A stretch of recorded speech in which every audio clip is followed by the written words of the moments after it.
Ziem Private, Kyosho Monster Truck.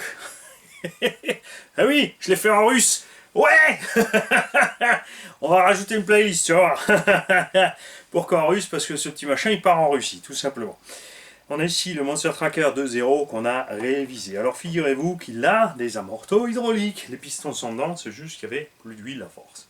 Donc on a remis de l'huile. La carreau est encore entière et le look de la caisse, je dois dire, est pas mauvais. Ce qui est un peu dommage, effectivement, c'est ras du sol. Mais évidemment, c'est plus simple à piloter comme ça. L'autre truc qui est dommage, c'est qu'ils ont pris une vieille base archaïque au lieu de prendre quelque chose d'un peu plus récent. Vous auriez pu taper dans la gamme Ultima ou quelque chose, faire des triangles plus un peu renforcés, je ne sais pas, mais voilà. Donc ils sont partis là-dessus. Le pilote de cet engin est content avec quand même. Il a fait plein de packs. Bon, au bout d'un moment, forcément, le moteur à charbon a cramé. Et là, on est resté sur du charbon, puisque tout l'électronique est bonne, déjà par le moteur. Donc on lui a juste remis le bon moteur. Il avait pour dépanner à 27 tours, c'était beaucoup trop lent. Et très marrant. Dans la boîte de réduction, tout est en module 0.8. Pourtant, la couronne, ils sont allés te la fourrer en module 48. Donc, à gogo. La couronne était évidemment usinée, comme c'est souvent le cas sur ces engins, la poussière rentre, les toutes petites couronnes, et les grains de sable, ça meule tout, c'est mort. Donc j'ai découpé la couronne principale, j'ai gardé le moyeu de la couronne parce que c'est un scipan pour l'entraînement, et j'ai boulonné dessus une couronne Traxxas module 0.8 de diff de slash 4x4. 54 temps, c'est la même taille, ça rentre, on a la profondeur aussi parce que le cache est suffisamment large. On a passé un moteur Titan 12 tours et un pignon de, je crois, 19. Plus petit serait mieux, mais on n'a pas trop la place avec le... faudrait découper sinon pour rapprocher un peu le moteur. Mais peut-être qu'une ou deux dents en moins, ce serait pas trop mal. Le cerveau, il me semble que c'est déjà plus celui d'origine, vu le câblage qu'il y a dessus. Je dis une bêtise, c'est bien un Kyosho, mais celui-là il est bien rapide. Modif principal en plus de cette couronne, avant qu'on attaque la suite, je vais te montrer quelque chose. Alors, j'ai cherché les fusées arrière. J'ai cherché les fusées arrière et j'ai pas trouvé. Parce que Kyosho ne vend pas les fusées arrière. Il faut acheter tout l'ensemble. Fusée, hexagone, moyeu ou porte-fusée, plus la rotule avec 20 balles. Enfin un peu plus de 20, prix catalogue c'est quasiment 25 €. Sur une machine à 150, donc à la moindre casse d'une de ces pièces, tu rachètes tout. Après par contre quand tu regardes la dimension de ce machin pour un petit engin comme ça de ce poids là, mais ta vie que tu casseras pas de moyeu. Hein. Par contre regarde ça, avec un moteur charbon, ça c'est vraiment pas terrible. Et c'est arrivé parce qu'il y a une grosse erreur de conception. Et c'est toujours là que je me pose des questions. Quand on te dit, ouais, c'est des grands professionnels, c'est des pilotes qui ont testé ça, c'est pas la seule marque qui joue ce jeu-là. Et là, tu te dis, il faut, je sais pas, faut, avant de lancer les machines, distribuez-les à quelques utilisateurs, faites des tests et regardez ça correctement. J'ai passé les amortos arrière à l'avant. J'ai gardé les ressorts avant parce qu'ils sont trop mous. Et j'ai mis les amortos avant à l'arrière. Ils sont un poil plus courts. C'est couillon, mais de ce fait, regarde la distance, on est juste un rat. Et s'ils avaient fait 10-20 packs avant de commercialiser ce machin, ils auraient vu aussi que le cardan a tout de suite la trace de la noix, ça veut dire qu'il frotte dessus. Si tu passes les amortos là, les plus longs à l'arrière, on est tellement bas que l'amorto tape ici, dans l'ouverture de la noix, et en un angle tellement grand que l'axe de cardan tombe à l'intérieur de la noix et c'est ce qui découpe ça sans pitié. Regarde-moi ça, c'est complètement laminé avec un moteur charbon et des pneus qui ne sont pas collés aux jantes. C'est assez inquiétant et je trouve que de la part d'un constructeur qui a une renommée mondiale comme Kyosho, c'est pas terrible. Franchement, c'est vraiment pas cool du tout. J'aime pas ça du tout. Donc tu es obligé d'acheter la voiture par morceaux quand tu casses, ça j'aime pas, et cette grossière de conception aussi. Et cette obstination à mettre du combo brushless, un brushless là-dedans, qui va pas plus vite, mais juste un brushless aurait permis de rouler avec des batteries lithium-ion par exemple, ou quelque chose de léger, d'endurant, pas cher. Parce qu'un brushless, ça tient beaucoup plus longtemps qu'un moteur charbon, c'est sûr. On a une grosse économie de courant, on consomme quasiment 2 fois moins qu'un charbon, voire plus. Et c'est quand même plus sympa. S'ils avaient peur pour la patate au démarrage, il suffisait d'avoir une radio où c'était programmé dans la radio qu'il y avait moins de patates au démarrage. Il y a moyen de faire, on peut faire un tas de choses. C'est dommage. Il est vraiment temps que les constructeurs rentrent dans le 21e siècle avec ça, mais la raison pour laquelle ils restent en charbon, c'est pas parce que oui, mais les utilisateurs peuvent rester en NIMH et c'est sûr. Non, non, non. Ce qui est sûr, c'est leur portefeuille. Un moteur à charbon comme ça, prix public en Chine, c'est 2 euros. Je te laisse deviner ce que paye un fabricant, quelques cents. Pareil pour les Vario, tu les trouves à 5-6 euros, livrés en France. Donc eux, ils ne doivent pas dépasser 50 cents un Vario. Un cerveau 30 kg. Vous avez une petite idée, hein. J'ai discuté avec un fournisseur chinois, un cerveau 30 kg métal, 15 kg métal, avec les pignons en laiton, type les anciens cerveaux Arma, sorti de l'usine à Shenzhen, 32 cents. L'unité vendue ici, 35 euros. On a grillé quelques marges au passage, je crois. Hein, quand même. Donc, il y a moyen de faire ce type d'engin avec du brushless, sans déconner. Même si tu le vends 10 ou 20 euros de plus, mais voilà, ça sera quand même bien mieux. Le Vario, lui, il a un petit cavalier lipo NIMH, donc il peut faire ça, c'est pas un problème. La radio, je la trouve sympa, franchement. Assez délirant, regarde là, tu vois, il y a le mini port USB pour, je pense, charger les batteries. Je pense pas que ce soit pour la programmation du truc, j'ai pas la notice là, donc ceux qui savent pour nous le dire. Ce qui est bien, franchement.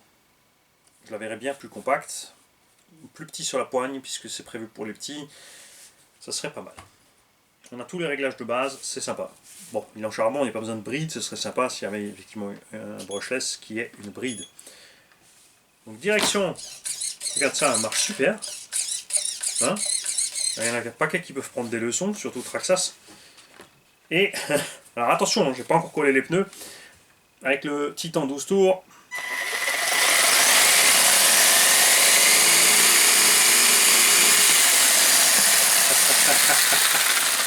Regarde le pneu là, regarde.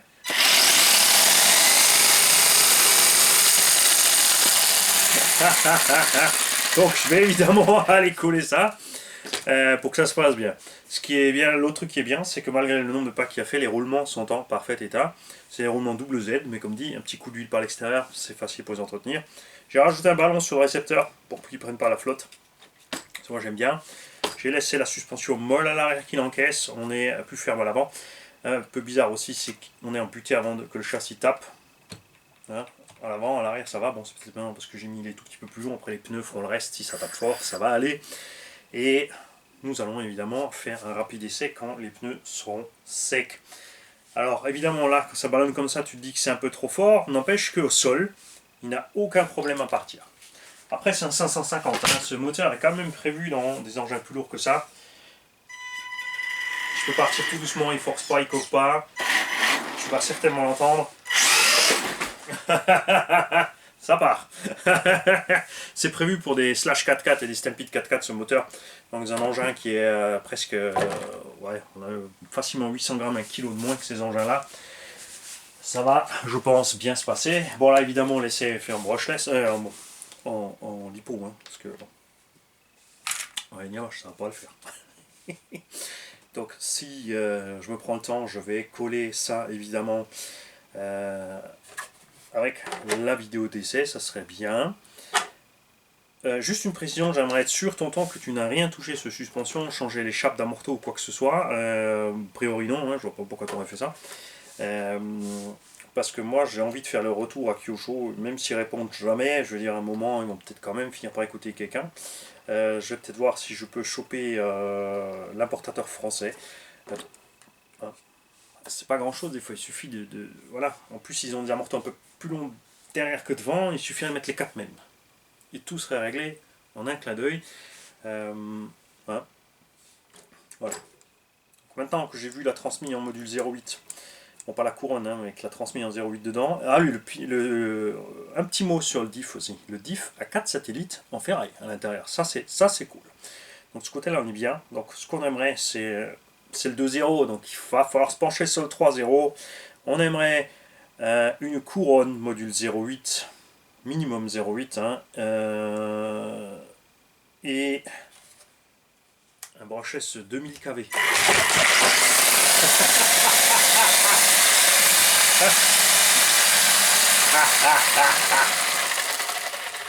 Ça, c'est le truc qui t'arrive pas en Broches normalement, et c'est assez enfin c'est pas très dangereux parce que c'est un charbon, c'est plutôt funky. Mais tu vois, ça c'est ce qui t'arrive quand tu perds la radio. Le machin il fout le camp, ça c'est moins rigolo pour le petit, s'il est près du... Enfin tu vois, peut être un endroit où ça va retomber à la flotte ou se ramasser un truc, donc ça c'est moins cool. Après ça va, les radios sont fiables, c'est bien. Mais Mani il est tombé dans le panneau, tu vois. Je pensais avoir éteint, parce qu'on papote, on discute, pas fait attention. Erreur fatale. Je pourrais faire comme beaucoup d'autres, couper la vidéo, tu verrais ma tête qui d'un coup passe de là à là, et reprendre la scène, top classe, génial et tout. Non, non, ah, t'as fait une connerie, t'as su. Pas bien, Mani. Pas bien du tout, et c'est Pierre-Yves qui va se charger de la punition. Non, si, dans les doigts. Ah, bah, Dieu. J'ai oublié que ça faisait si mal. Qu'il est con ce blanc. Ouais, on range pas les clips, mais franchement, Manu, complètement à la masse. Alors, regarde, on va mettre les clips. Hop. Les plots de carreaux aussi. Les plots de carreaux, souvent en indice, tu as des micro-plots de carreaux. Tu sais pas pourquoi. Qui te font des trucs ridicules. Et là, ils ont mis des plots conséquents. Ce qui est quand même franchement pas mal. J'aurais aimé une carreau aussi, si vous faites le 3-0 Kyosho s'il vous plaît, faites-nous une carreau qui va jusqu'en bas. Hein, ça serait vraiment plus sympa de bien couvrir pour qu'il y ait moins de saleté qui rentre. Bon après il est en deux roues motrices donc il n'y a déjà pas trop de saleté qui rentre, mais une carreau qui couvre un peu mieux la bestiole ça serait bien. J'apprécie énormément aussi le pare-choc avant et arrière qui est conséquent et qui évite vraiment que le coin de la benne se fasse arracher. C'est la raison pour laquelle aussi cette carreau est toujours là. Mais aussi sur le 3-0, puisque Kyosho est champion du monde, les mecs, on veut mieux de votre part que les autres. C'est comme ça. Quand tu te compares aux autres, il faut toujours faire un peu mieux. Enfin, si tu veux dire que tu es le meilleur. On aimerait bien que vous utilisiez les trous qui sont sur le côté là et mettre un arceau là-dessous. On aimerait un arceau là-dedans, tout simplement pour éviter d'écrabouiller la carreau. C'est vrai qu'elle est costaud quand même, mais tu vois, c'est toujours là que tu tires dessus, c'est toujours là que tu vas déchirer. Il y a même de quoi, franchement, avec la cellule arrière, il y aurait de quoi faire une espèce de... Regarde ça, tiens, je viens d'avoir une idée débile. Si tu prends une plaque de plastique, regarde, et que tu rejoins de là à là, la carreau elle sera posée de là derrière jusque là devant sur ça, parce que ça tu peux le plier hein, pour lui donner une petite forme pour arriver au bon endroit, et ça te renforcera aussi la carreau. Après ça fait du poids en haut, c'est pour ça que je préfère quand même un petit arceau. Alors, ça serait bien un petit arceau et juste un support arrière. Il n'est pas obligé de traverser la carreau, il n'est pas obligé de clipser dessus, mais sur la cellule arrière, un support en plus ici, pour faire vivre cette carreau plus longtemps, ce serait de la balle. Après, dans l'idéal, évidemment, il faudrait tout modifier, il faudrait faire un 3-0 qui n'a plus rien à voir, avec des brins un peu plus longs, plus de débattement, des cardans plus adaptés, etc., etc., etc. Ou tout simplement appeler ça, continuer celui-là en V3, mais faire un... ou l'arrêter et faire un nouvel engin à côté. Hein, moi, je vais coller les pneus avant de faire l'essai, parce que sinon, ça va pas bien se passer. Tout à l'heure.